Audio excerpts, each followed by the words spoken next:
some of my fears, I guess. And I thought that we could start this video off by lighting a candle. Now it's kind of late at night, so I don't want to light it like the actual candle, because I'm not going to be up like that long. So I'm just going to light this little tea light candle inside of here instead.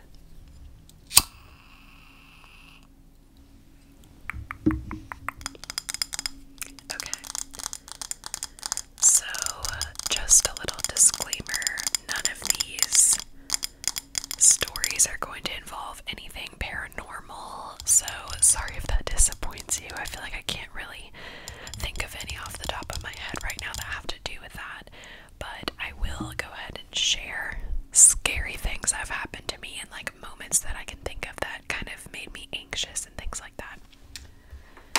So let's go ahead and start. So the first scary story happened to me whenever I was a little girl and I was in Florida. I was at Pensacola Beach and we were visiting my cousin, so we went out to dinner at this restaurant. Let me keep tapping on some stuff. And at this dinner, I really had to go to the bathroom. So my mom was so like invested in the conversation with my cousin who we were visiting, and she was like, oh, just like go to the bathroom, it's right around the corner, like you can do it, like you got this. And it was like a really, really busy like fish house type of restaurant. So I went to the bathroom by myself, and there was this woman in there. It kind of reminds me of like the like old hag like stereotype, you know what I mean? Like a creepy old lady type vibes. And she like walked up really, really close to me, almost to the point where it's like you could smell her breath kind of like close, or that's how it felt back then. And she was like, hi little girl, hi little girl. And I was immediately like caught off guard and freaked out because I was scared to do anything by myself as a little kid anyways, like let alone in a state that I didn't like live in, you know what I mean? And I think she said something like, do you want to come with me? And I swear to God, y'all, I feel like that was either like a trafficking situation like happening in the bathroom, or kidnapping, or just something. So that was like the first memory that I can recall being like particularly scared. And I feel like since then I don't want to do anything by myself because of that. Like that was like a fear that kind of like developed within me a while ago. Alright, the next scary story.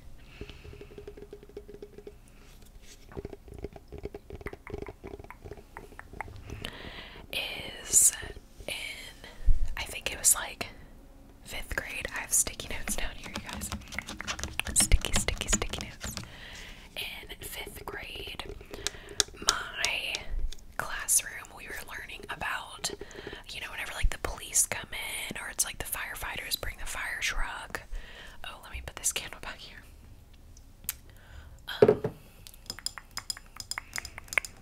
You learn about like the emergency services and what they do and like what the job does and things like that. So in 5th grade, they taught us about 911 and how to call 911. So I went home after learning this information, and we had one of those phones where you like, I don't know if it was like it wasn't a rotary phone. It was the kind where whenever you pick it up, it starts like dialing, you know what I'm saying? Like a landline phone, I guess. So whenever you type in the number, it automatically starts calling.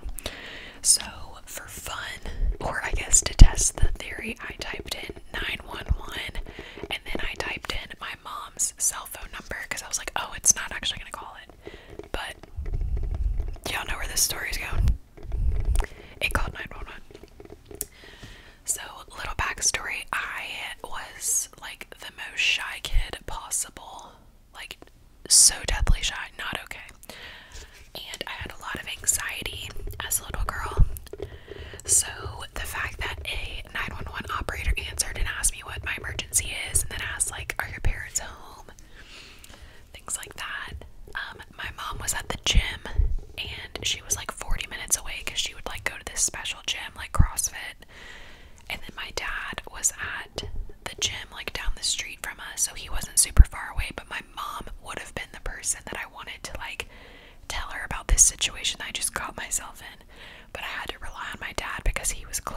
So the police said, well, we're on our way to your house, we're sending someone over there, and we need to make sure that you're okay. So I called my dad, and he rushed home from the gym. I'm sure he was mad. So that didn't help my anxiety much at all. And he came home, and then I ran in my room, and I heard the doorbell ringing or the police knocking, and they were like, my dad answered the door, and they were like, oh, well, we need to make sure that she's okay. We need to see her and ask her if she's actually okay, you know, because obvious reasons, I guess. So I like peeked my head over the balcony, and I was like, yeah, I'm okay. And then my dad was just like, sorry about that, officer, like, you know, just kids, blah blah blah. And then that was it, and then they left. So like those moments like caused a lot of fear within me and a lot of panic, like true panic and anxiety. So that is that story. Next up we have, let's see, these are kind of out of order, but it's okay, like timeline wise. So this next story is the time that I was home. I think it was my brother and my dad and myself were home. I don't know where my mom was, but again, my mom is the person that like I would go to for like crisis control and help. So of course these stories had to happen with my dad, who I didn't like want to like deal with this stuff, whatever.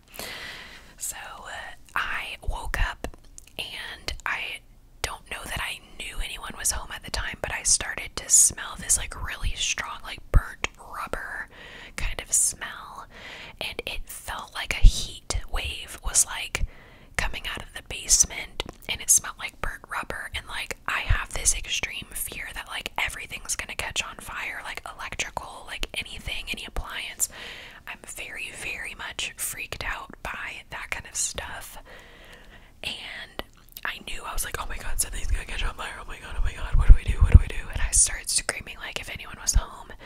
And then my dad was like running and like panicked and all this stuff. And they were like, should we call the police? Should we call the fire department? Like, what should we do? Oh my god, oh my god. So we ended up calling the fire department. Let's tap on a crystal. Got some amethyst right here. So we ended up calling the fire department, and I think I was the one to call. Like, he's like, call them. And I was like kind of young, like not like a little child, but maybe like middle school or something, but still not like confident yet, not interested in talking on the phone or talking to anyone for that matter, really. So I called, and that was scary. And then we went across the street to our neighbor's house while the fire department came. And of course, whenever you live in a neighborhood or wherever you live, people are gonna like look out their windows or come outside whenever they see the fire trucks are there, and like they want to know what's the tea. And you know, so it was weird that like we were in that position. But it turns out, I think it was like our water heater, like a belt, or like if y'all know anything about like mechanics and stuff like that, let me know if you know. But like some part in it was needing to be replaced so badly that like it could have blown up. So I think we just like had to shut off all of, like the hot water tank like function or something. But that was scary because like our house could have burned down. Like, what the fuck? I guess on the same line is that in my college house that I was in for a few months with like 4 roommates, this girl put a burrito with the packaging around it or something in the oven, and she did it on broil, which is like extreme hot, extreme heat. I don't know exactly how broiling works, but she was not supposed to put that shit on broil, and I'm sure there was like grease in there, and it just was not good. So it started smoking up, and the fire detector started going off. So we had to call them again, and it's just like crazy. Like, I don't know, y'all, like it's just moments like that of like adrenaline rushing and like thinking your whole place is gonna blow up. Like, I don't know, fire is scary. Fires are so scary to me. Alright, so next story is the story of when I went to the hospital in 3rd grade. So in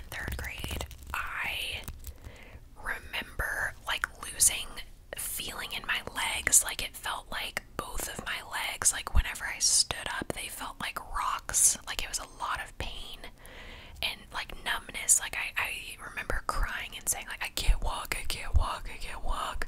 And I had no idea why, and I was in 3rd grade, so I was young, you know. So super scary, which if that happened to me now, I'd be equally as scared, if not more scared. But I remember like my parents decided to take me to the hospital and like drive me there themselves, and the hospital was like 40 minutes from my house, so I don't even remember that car ride at all. But I do remember my dad carrying me into the car.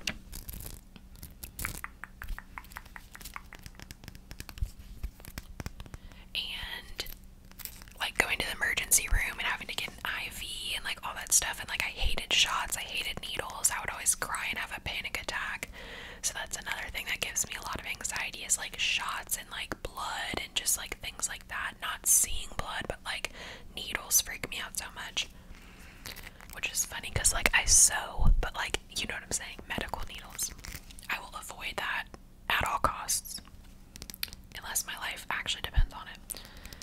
So, yeah, getting to the hospital, and I think I had to stay in the hospital for like 2 nights at least, and being woken up in the middle of the night and just feeling very like disoriented, and I don't feel like I was very like conscious whenever I was there. And it turns out that I had some kind of like bacterial infection. Who knows how that even happened? I don't think the doctors knew, but that was scary. So there's another story for you. Alright, let's go back to tapping on this phone case. What else? What else?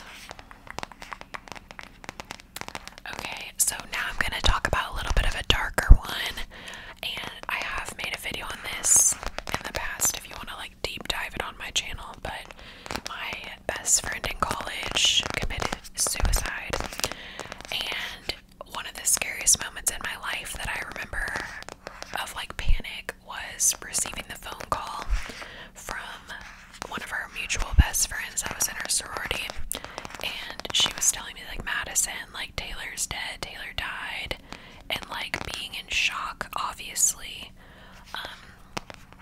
and like in denial, like freaked out that that was the reality, you know what I mean? And I knew she had like mental health issues, and she was contemplating that at certain points in her life, and I tried my best to be of support to her. And she had, you know, therapy already on deck. She did that regularly. She was on medication, but sometimes things get too much and out of hand, and there's nothing people can do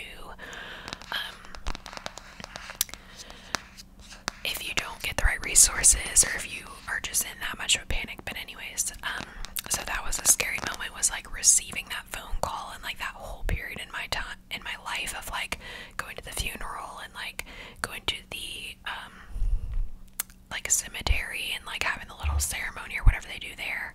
It was just such an eerie, like creepy time in my life, but it almost felt like peaceful and still at the same time. So if you guys have experienced a death in your family or with friends or someone you know, it's very like, it feels like something in the paradigm in the world like shifts, or like a light switch like goes off or something, and like it's like this weird like hazy stillness. So I felt that way.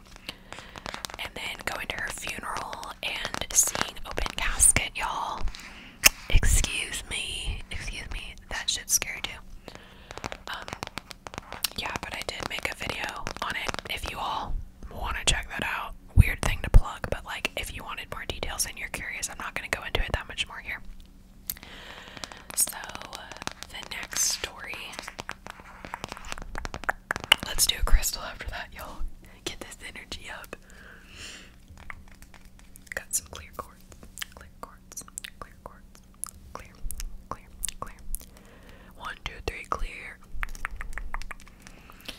So the next, let me actually cross these off with my little pin so I don't repeat things.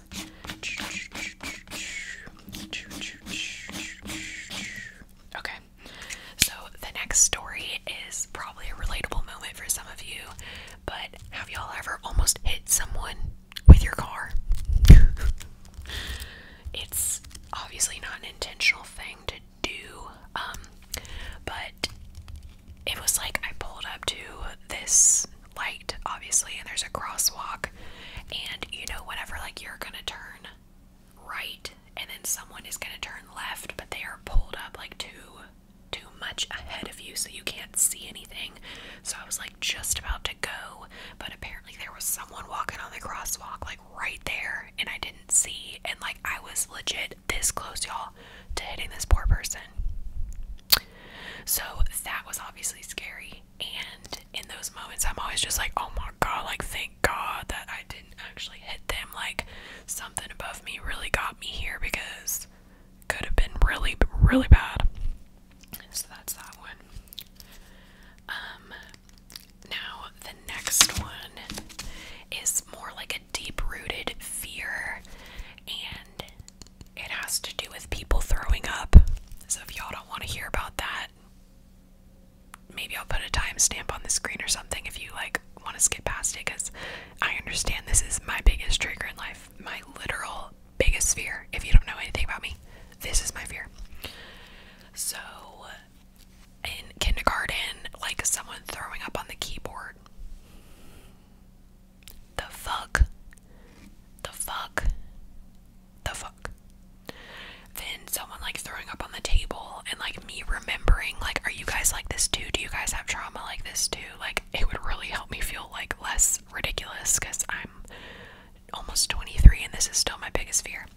But like remembering like the color, who the person was, where it happened, like it's like a replay in my head about all these moments that happened. And for some reason, if it's a male throwing up, it freaks me out more than a female throwing up. And then if someone's more overweight and they throw up, it freaks me out more than like a leaner person throwing up. So just a fun fact about me. Weird as shit, right? So that's that. I literally wrote throw up, elementary and beyond, because it continually happens. And then like my biggest fears surrounding that, like I literally, you guys, get so much anxiety that it's not like I'm gonna do the same thing that they just did, but I get very angry where I want to like hit the person, like, wow, I can't believe you just did this, like now I'm gonna have to think about it all the time, and it's like a trigger for me, and like, oh, like I get so mad. And then like going on a college tour in the University of Tennessee, someone did that on the bus, and I was like forever like, no, can never go to Tennessee, I hate this place, I hate this place, I hate this place. Scarred. Another, like the most recent one that freaked me the fuck out, and I still have like repetitive dreams, like that is my recurring nightmare, is being stuck in a bus with someone that throws up, being stuck on a plane with someone that throws up, and my brother in real life threw up on the seat behind me. Like I was in the front seat and he was behind me. He was like riding roller coasters all day, didn't eat, it was hot, like summer, and he just did that on the back of the seat, and I was so livid, you guys, like that he couldn't open the door, that you couldn't roll down the window. Like why? Like I feel like if this ever happens to me, I'm very much like trying my best to be in control of the environment, and I know that's not always possible for people, but in my head I almost like blame them. So this is something I dead ass need to go to therapy about, because I cannot live my life like this anymore. It is controlling me and it is bad. Alright, timestamp. Done. Case closed on that. The next thing, oh, also having food poisoning. That's my other like really scary moment, was like I felt so sick and like shaky. I've never felt that ill in my entire life. So now I'm hyper aware about like every single thing I eat and like the dates on stuff. I am like so panicked about like even one day over. I'm like, nope. Like if the vegetables and stuff are like pre-washed, I'm like, nope, don't trust that, sorry. So I do it myself. If seafood freaks me out, chicken sometimes freaks me out. Like if I go to a restaurant and it's not like in my control, I get very nervous about it. And literally like it happens probably multiple times a week where I'm like, oh my god, mom, I'm so freaked out about these, like this thing I just ate, I'm so scared. So that's another recurring thing, because I literally felt like I was gonna die. Like I was on the ground feeling like, okay, this is it, like this is it, I'm done for. So I would rather be like fever bedridden for like a whole last week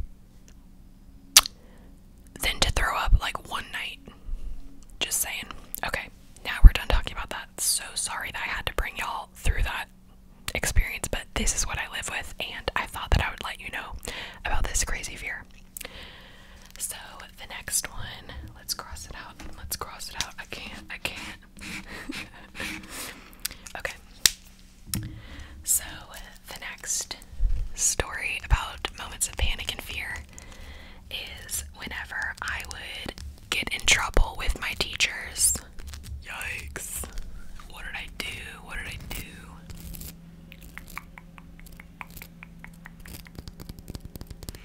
So I was in AIM. If y'all know what that is, it's kind of like advanced learning, like the gifted program and like whatever in elementary school. And I had this one AIM teacher who was so ridiculous, such a bitch, and just evil. Like, she seemed like an evil witch, you know what I'm saying? And I had just come out of like being in very gentle, kind, nurturing, caring classrooms, so to be thrown into AIM, I thought this is what like advanced learning is like. It's very hard, you have so many expectations put on you, and the teacher's very harsh and mean. So what I would do is I would lie and be like, can I go to the bathroom? Which, first of all, I was terrified to ask that. So I would go to the bathroom, and I would actually go to my old teacher and like cry and be upset about what I was going through, and I would try to like get sympathy from my old teachers like down the halls, literally on the other side of school, you know what I mean? So obviously I wasn't in the bathroom, it wouldn't have taken that long. So then whenever I got back, I don't even remember, this is like stuff that I feel like I blocked out of my memory, you know what I mean? But just like getting in trouble for that, and I think the principal had to get involved, because like, hello, that's not okay. You can't just be like roaming the halls and lying about where you are. So just like being reprimanded by teachers gave me so much anxiety, and I would get very like flustered, hot, freaked out, and I would cry anytime there was like an authority issue where I felt like an adult was like telling me what to do, and I was very sensitive, so I was like very much freaked out, right? So that, I feel like, is kind of whenever my like authority issues started, and like me being very resistant to that kind of mentality. I feel like you need to treat me as your equal, no matter who you are. Even if you are an authority, like, treat me as your equal and we're gonna be good, but that's not the way the world works. So it's caused me a lot of like upset in my life. So another fun fact slash scary story, I guess. Another scary story was like getting pulled over. Nothing bad happened, but just getting pulled over for the first time and like running a stop sign. And luckily I was with someone. It was in high school. It was this guy friend that I had, and it was one of my best guy friends, so I felt like comfortable with him. And I was driving and I ran the stop sign. He's like, you know, you just ran that stop sign, right? And I was like, what do you mean? And he's like, yeah, well, there's a cop right there, he's gonna pull you over. And I'm like, oh no, oh my god. So I started freaking out, and he's like, hey, you're gonna be okay, you're gonna be fine. So thank god I had someone to like calm me down, because I'm not cute in situations like that. I freak out about that kind of stuff. So, and then just like getting pulled over with my man in college, like just the panic of it, like no matter what, you're just like freaked out, you know? I don't like that kind of stuff, it makes me nervous. So I think that's it. Yeah. So that is it for this video, you guys. Thank you so much for listening. I know it wasn't really like traditional scary stories, and it's just more like stuff that made me like panicked, but it's the best I could do for like a Halloween, like scary story type vibe. Anything else that's happened to me, I feel like I've probably like blocked out of my memory. And, you know, that shit's gone, that shit's long gone. Unless it just comes up one day, but yeah. So that is it. Let me know if you guys have any scary stories or moments down below that you want to share about. Just get something off your chest. Like if something makes you anxious, or you have like a fear that like developed a long time ago but you still deal with it today, I would love to know about that, just so we can, you know, validate each other and hear each other out. So I love you. I love you. I love you. I love you. I love you. Thank you so much for watching.